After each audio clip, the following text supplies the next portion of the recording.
Ladies and gentlemen, welcome to another edition of Colts Coffee and Conversation. My name is Carl. And I'm Holly. I'd like to welcome you to another wonderful edition, exciting edition of Colts Coffee and Conversation. How are you doing, Holly? I am hanging in there, Carl. That's all I can say. How are you? Well, you know what? I'm a little bit better than that. I'm chilling like a villain. Anyway, welcome to the final episode of the Moonies. Yay! Woo! And of course, the last episode was very juicy. But it was only a setup for what's coming next. Just a setup. This, if you think like the first, last second of the last episode of this was like, man, that's some messed up stuff. We got more stuff, more things to discuss. But before we discuss about our cults in a conversational form, let's talk about our coffee. Holly, what are you drinking? I am drinking a luscious hot caramel macchiato upside down. And of course, I had a normal, boring hot vanilla latte, but man, it was delicious.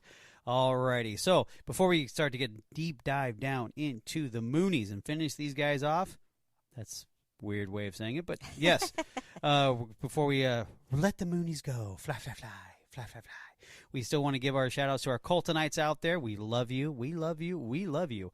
And of course, you're like, how can I become a Coltonite, Carl? Well, let me explain a couple things to you. You can just reach out to us, listen to us, like us, give us those 5 stars, leave comments. We don't care. We just subscribe. Ooh, yeah, click and subscribe. That's the most important one to help the algorithm of climbing up the charts of, I always get this wrong, sciences and... No, it's social... Culture and something. What is it? Doesn't matter. It climbs the charts. We want to be number 1, people. It's in society and culture. There you go, society and culture. We want to be we want to be on the top. There's a couple people out there who are doing pretty decent, but they're not as good as entertaining as we are. Yes, I'm biased. Guilty as charged. Anyway, reach out to us on our Facebook page, Colts Coffee Conversation. We have our Instagram, Colts Coffee Convo. The Twitter machine, Colts Coffee Con 1. That is Colts Coffee Con and the number 1. And, of course, our wonderful, good old faithful email address at coltscoffeeconvo@gmail.com. But wait, just like an infomercial, there's more. Holly, take it away. Yes, take your voice memo, record a message to us, and send it off to coltscoffeeconvo@gmail.com. Alrighty, are you ready to get into it? Ready to roll up the sleeves? I am. Deep dive in? Okay. We actually left off at Reverend Moon, his daughter, Injin, who ended up taking over the... the American church. Yes, it took over the American portion of the church, okay? And she of course, tried to modernize it and get it to where it would be like the church of what's happening now. Exactly. So trying to upstart it, and of course the marriage of the dead son, all that weird stuff. So, well, you ready to get weirder? Let's get weird. Okay. Alrighty. So, the campaign, which cast Moon as an innocent man who had been prosecuted for his unconventional faith, struck a nerve. A motley coalition included the American Civil Liberties Union, then Senate Judiciary Chairman Orrin Hatch, and religious conservative leaders such as Jerry Falwell, he's a treat, and Tim LaHaye, who's also another treat, eventually rallied behind him to help transform Moon from a pariah to a martyr. By the summer of 1985, when Moon was released from prison, the Reagan Revolution was in full swing and Moon was perfectly positioned to benefit. The Washington Times, which had launched 3 years earlier, had become a must-read among conservatives. Now, Reagan himself read it every morning. Moon also won points with the new right by wadding into anti-communism proxy wars and also in Latin America. Now in 1985, continuing, Congress cut off aid to the Contras. The Washington Times Foundation launched a pro-Contra slush fund. Fun. Moon's think tanks and front groups also advised his agenda on the home front. Moon also launched an American Family Coalition, which soon surpassed the waning moral majority as one of America's leading religious conservative organizations. And he worked in conservative Christian leaders as on a grassroots campaign to push the Republican Party to the right. Now, this network expanded in Washington. Moon's dream of remaking America seemed within reach. By this point, Injin and James had settled into something resembling Moon's ideal of married life. James, who held a Ph.D. in finance from Columbia and a law degree from Harvard, launched an investment firm called Paradigm Global Partners and began carving out a reputation as a hedge fund guru. Injin, who had studied philosophy and political science at Columbia, raised and homeschooled their children. But Steve, who now ran a church-owned music venue, the Manhattan Center, couldn't manage to put his wild youth behind him. Like other Moon ventures, the Manhattan Center was lavishly funded by Japanese donations, which Steve treated as his private ATM. According to people close to the family, he once marched into the office with $600,000 in a Bloomingdale's bag and skimmed off $400,000.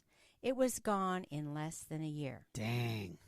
The cash fed Steve's drug addiction. Oh, lovely. According to sworn statements from Steve's wife, Nansuk Hong, and people close to the family, by the early 90s he was spending days holed up in his room gorging on cocaine. And he pressured others to join in, including James Park, who is Injin's husband. Hong claimed that when she was 7 months pregnant with her 5th child, she found Steve doing cocaine at East Garden and tried to flush it down the toilet. Steve smashed his fist into my face, blooding my nose, Hong later recalled. He wiped my blood on his hand, then licked it off. Oof. Tastes good, he said. This is fun. Ugh, gross. Ugh.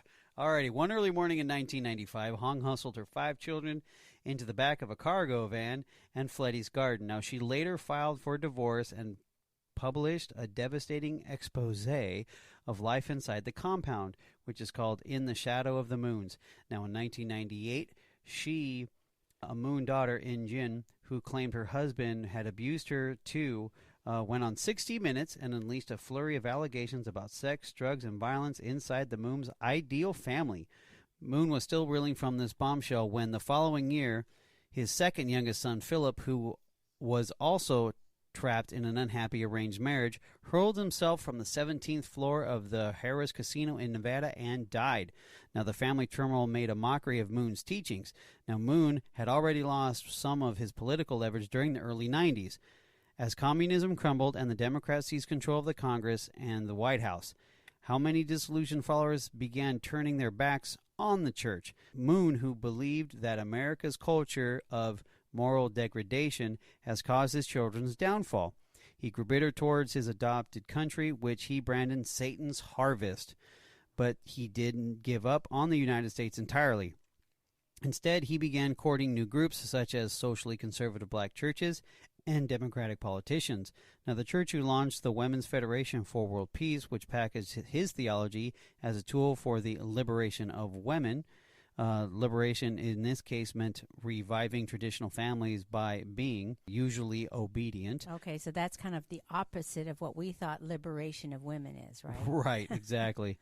So Mrs. Moon, whose role in the church had been mostly ceremonial up until this point, was named president. Now, she began traveling the world proclaiming herself a co-messiah and urging women to devote themselves to their families, saying, quote, "We must spread to the whole world a model movement in which we embrace our husbands and raise our children properly," end quote.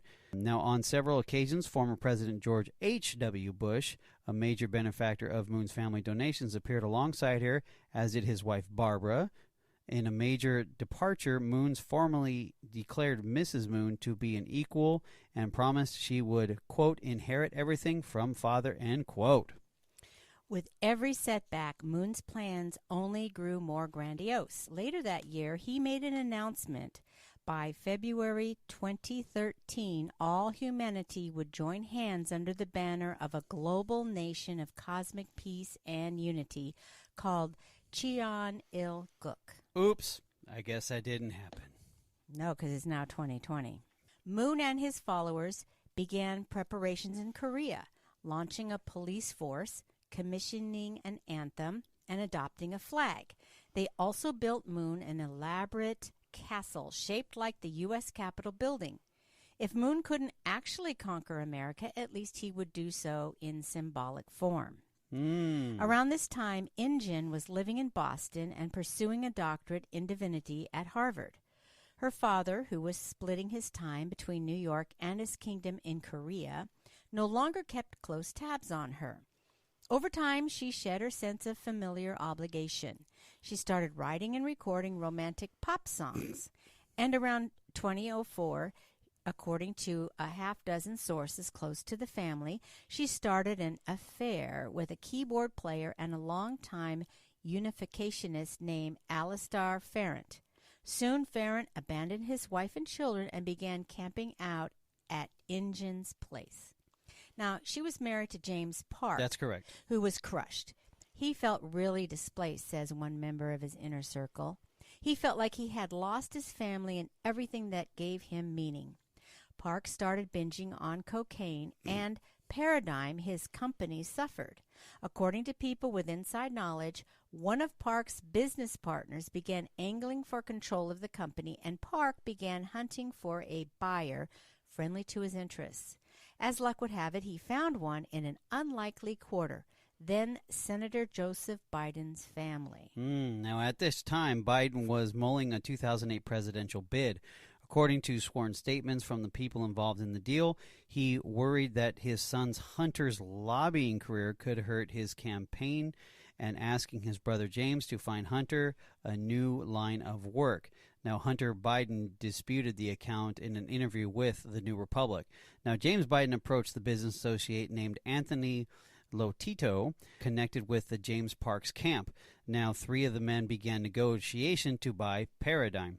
Now, on its face, the deal looked solid. Now, Paradigm's marketing material boasted $1.5 billion under the management and generous returns. And Lotito believed that they could quickly expand into union pension funds, which tend to have close ties to the Democratic politicians. So Lotito and the Bidens pushed ahead. In the spring of 2006, they signed an agreement and gave them controlling stake in the company in return for $21 million in cash, and to be paid in 6 months. Hunter Biden, who had no financial industry experience, was named CEO with a salary of $1.2 million. But it was clear that they needed James Parks' hedge fund expertise, now which meant confronting him about his cocaine habit. Now, according to three sources close to the negotiations, James Biden visited James Park in persuading him to seek treatment in a center in Florida. Now, the Bidens soon released Paradigm wasn't as solid as they thought. Instead of $1.5 billion under management, they had just $200 to $300 million, and its holdings companies were buried in debt. Worse, the Bidens' main financier backed out, but the Bidens found a way around the lack of capital. The summer, according to the court documents and people close to both sides of the negotiations, they approached Park, who's still in treatment, and cut a new deal. Instead of $21 million in cash, they would fork over $8 million note. Now, Hunter Biden and his lawyer, Mark Lopresti, maintained that the deal was fair, given the state of the company. But people close to Park said he was emotionally fragile and felt indebted to the Bidens, which put him in a vulnerable position. Finally, in 2008, the economy collapsed, after which it emerged that Alan Stanford, whose firm was soliciting investors for one of Paradigm's funds, was running a multi-billion-dollar Ponzi scheme. Oh. While the fund itself was solid, investors were spooked, and in 2010, Paradigm filed for voluntary liquidation. It was a thicket. Every time you thought you saw a way out, there would be another roadblock. James Park was never able to collect on the $8 million note and found himself facing a mountain of debt. But James and Injun were able to fall back on their Moon family ties. According to three sources close to the family, Injun's younger brother Preston, a Harvard graduate and a former Olympic equestrian who controlled most of the family's American enterprises, agreed to bail the couple out with several $1 million. It was a decision that Preston would come to regret. By now, Moon was in his late 80s and contemplating his legacy. Despite his promises that Mrs. Moon would inherit everything, he had begun divvying up his global empire among his sons, including Preston, Steve, Justin, and Sean. But once again, tragedy struck the family. In 2008, Steve died of a heart attack at 45. This left an opening for Injun, who maneuvered her way to the helm of the Manhattan Center, the only one of Moon's daughters to assume a leadership role. Now, Steve he died at 45. Well, he was doing the cocaine. Yeah. No, Okay. that I put that two and two together real quick. Yes. She immediately gave her lover, Alistair Farrant, a top position and fired half the staff, many of them long-standing church members. She also began courting new talent, including a 30-something rock musician named Ben Lawrenson. Now, that summer, Reverend and Mrs. Moon were injured in a helicopter accident that when they were traveling in South Korea and it crashed into on a mountainside. While they were recovering, their children began squabbling over the only major piece of Moon's empire that remained up for grabs, the Unification Church of America, which oversees the movements of the U.S. congregation, along with hundreds of millions of dollars in assets. Now, President saw himself as the natural heir, but In-jin also spotted an opportunity. Her family hadn't fully recovered from the paradigm debacle, and according to the people close to her, she was hungry for an additional income. When Justin approached her about staging a takeover, she agreed. Now, while Preston was out of the country, Sean, who headed into the International Church, issued a memo saying that In-jin was to be, quote, a chairperson of the Unification Movement in America, end quote. Now, the American Church then convened a board meeting of course, led by In-jin. Most of the existing board members were pressured to resign and were replaced with In-jin's allies. Now, after which In-jin was formally elected a chair, a bitter family feud ensued. Preston later staged his own boardroom coup at the Unification Church International, then holding the company for the Moon family's U.S. businesses, giving him an unfettered control over billions of dollars in assets. He used the proceeds to fund an offshoot movement that drew his father's teachings without defying the Moon clan. In-jin, meanwhile, assumed the role of the chief pastor of the American Church and began using it as a vehicle for her own passions. She launched the band Sonic Cult with Lawrenson as the lead singer. She also pushed back against traditions that had confined her in an unhappy marriage, openly condoning divorce and encouraging younger members to marry for love. Wow. In-jin had her own reasons for loosening the church's mores. As Lawrenson on-again, off-again wife Patricia discovered. In late 2009, Patricia traveled to New York with their two young sons to visit Lawrenson for Christmas. While they were staying at the New Yorker hotel, Patricia borrowed Ben's laptop and found his email box brimming with sexually explicit messages from In-jin. Delightful. I was so shocked, Patricia told me. I went back to my room and sat there trying to digest it. She confronted In-jin over email, after which she says Lawrenson and another man turned up at her room and delivered an ultimatum. She and the children had to be out of the hotel by the next morning or they would be tossed out by security. Now, In-jin and Ben Lawrenson declined to be interviewed. Of course. Patricia later tried to alert the church's liaison for family matters, Philip Shanker, to the affair, but James Park assured Shanker there was no cause for concern. As Shanker explained in a letter to one parishioner, In-jin's husband came to me, thanking me for being honest and trying to protect true family and our movement, assuring me that this was a misunderstanding, that he trusted his wife, and that the wives of the men she works with easily became jealous and created false rumors. How convenient. Meanwhile, the family feud erupted into open view as the siblings sparred over billions of dollars in assets in court, and one of In-jin's deputies traveled to the country delivering a PowerPoint presentation that cast Preston as a fallen Adam who was being controlled by Satan.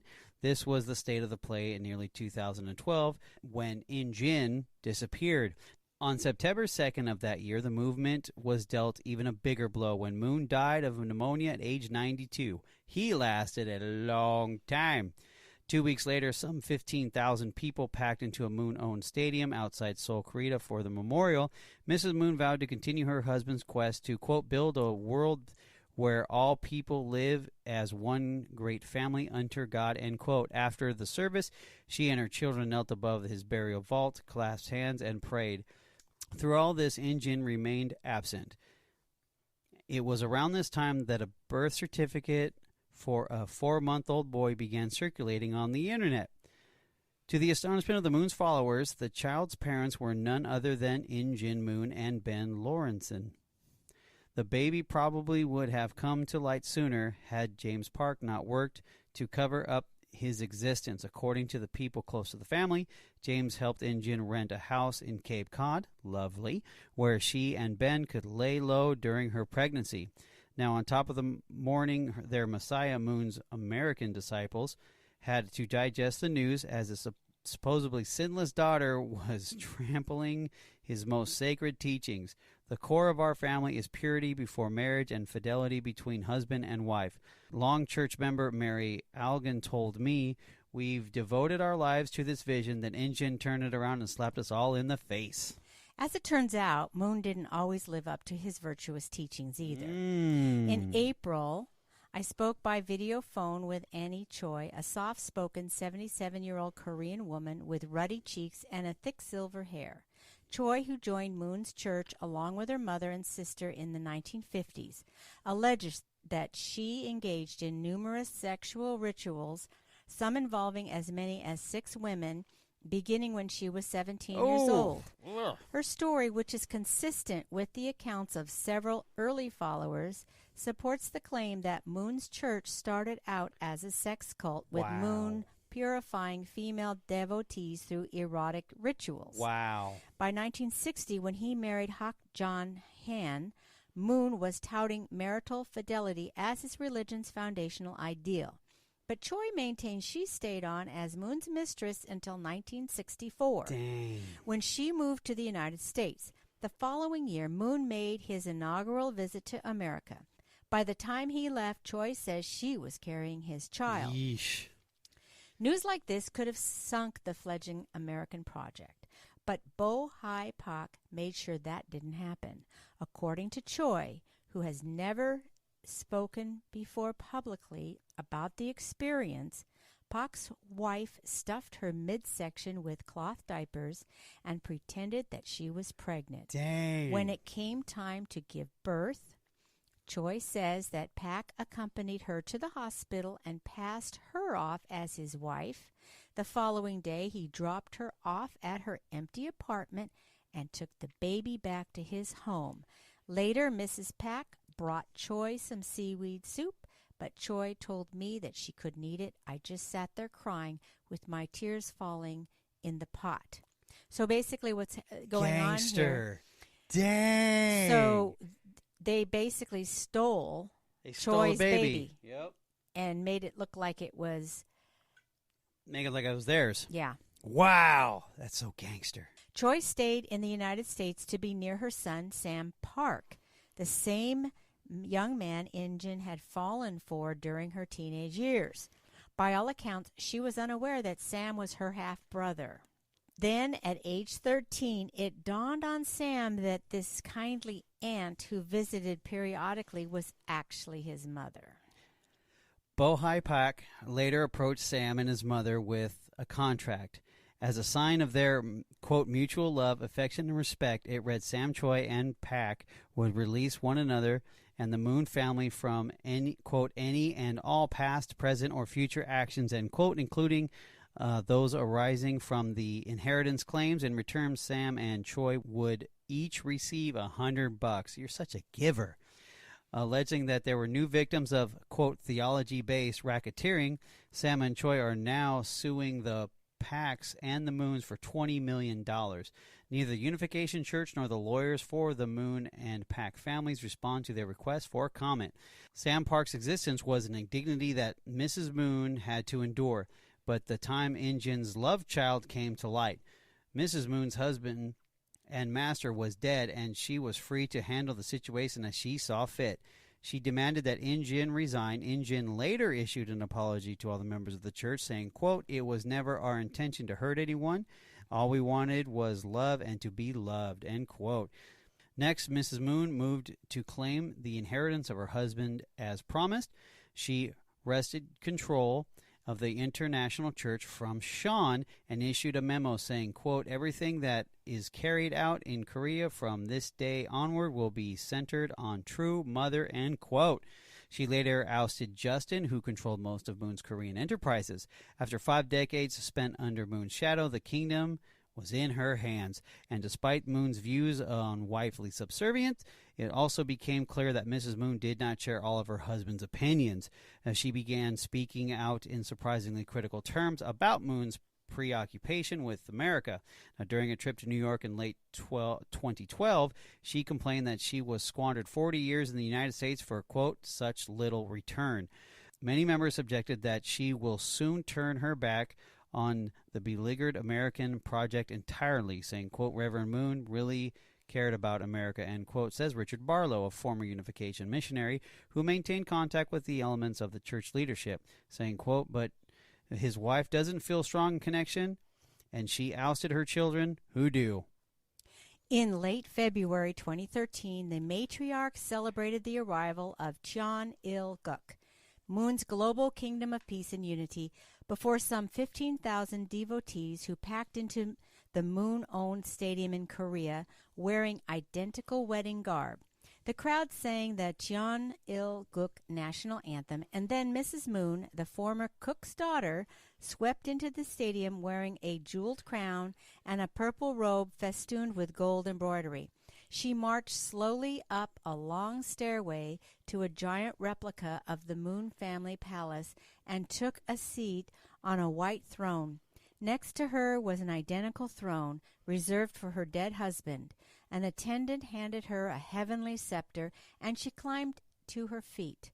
Quote, I proclaim the first year of Cheon Il-guk, unquote.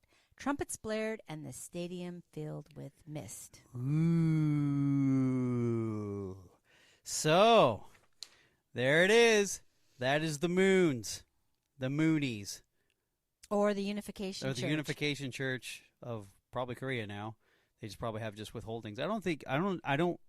Are they even still active? Well, let's do a little tease. Sure. In the future, I don't know when. I we know might where you're going with this. Come a little bit back around to Sean okay. Moon. Yes. And he's very interesting to me personally. I don't know why, but he is. Well, I mean, yeah, it's one of those things where, yeah, Sean is a gem. Were you able to listen to any of his recordings? Some. Dude's a nut. Yeah, he's a full-on nut, but it's kind of one of those. Well, if things. you come from this family, you're shocked you have some sanity. Oh my gosh, because he talks very eloquent. He's very. Well, yeah, he's a total American Korean person. Yeah, And he's very well educated. But Sean, he's actually got a group in Pennsylvania that we could go Iron Fist or Fist of Iron or something. Fist of Iron. Something like that. Yeah. Rod of Iron. I don't know, but we'll get into this sometime down the road a little bit. Sean is fun. Because we Sean have some other ideas we'd like to do before we get to that. But yes. So is this a cult? 1,000% this is a cult. Are you kidding me? First of all, the guy was tramping around like he's God. I mean, I am impressed with his hustle. I respect the hustle because they still own the New Yorker hotel. Okay. Yeah, they still have a lot of. They have a lot of money. assets. Yeah, they still have a lot of assets. So to sit there, but yeah. Are they active in the United States? I don't think so. They might be. Maybe, but not as grandiose as it was. I think she has the original.